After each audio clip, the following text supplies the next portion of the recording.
menghindari mungkin remaja ya, fokus kita kepada remaja yang memang ingin mengalihkan kegiatan-kegiatan yang negatif ke kegiatan-kegiatan positif lainnya. Karena Dua Jejak sendiri juga dibentuk bukan merehab, tapi untuk kampanye-kampanye membuat remaja-remaja ini menjadi lebih kreatif, inovatif, dan juga memiliki kegiatan-kegiatan positif lainnya gitu. Ya, salah satunya adalah fotografi ini. Dan mungkin kegiatan ini yang pertama.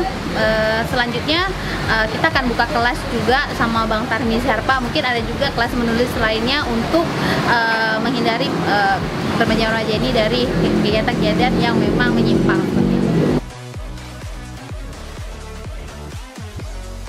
Insya Allah kalau saat ini Dua Jejak juga sedang menjalankan edu traveling juga, terus Dua Jejak care gitu. Jadi saat ini kita fokusnya kepada hal-hal yang sosial, lebih kepada kampanye-kampanye positif untuk remaja. Kalau pengurusnya mungkin kalau di pengurusan kita mungkin lebih ke 20-an mungkin, tapi kalau untuk support dari teman-teman sekitar itu mungkin lebih 80-an mungkin, tapi itu supportnya.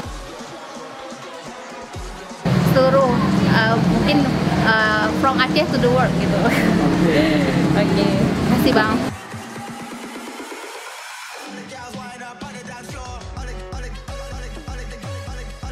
Assalamualaikum warahmatullahi wabarakatuh. Selamat sore pencinta fotografi, khususnya Banda Aceh. Fotografi adalah salah satu tempat kita berekspresi dan salah satu untuk meluangkan kegiatan positif ya. Jadi ini adalah fotografi adalah hobi positif, terutama anak muda, untuk menjauhkan salah satu bahaya narkoba maupun kegiatan-kegiatan negatif lainnya. Harapan kita anak-anak muda khususnya Aceh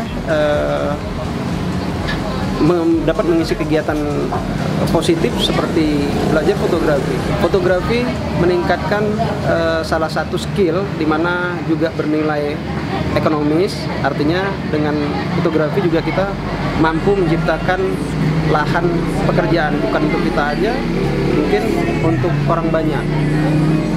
Semoga dengan kegiatan-kegiatan diskusi menambah kemampuan kawan-kawan di bidang fotografi dan terus semangat, terus berkarya.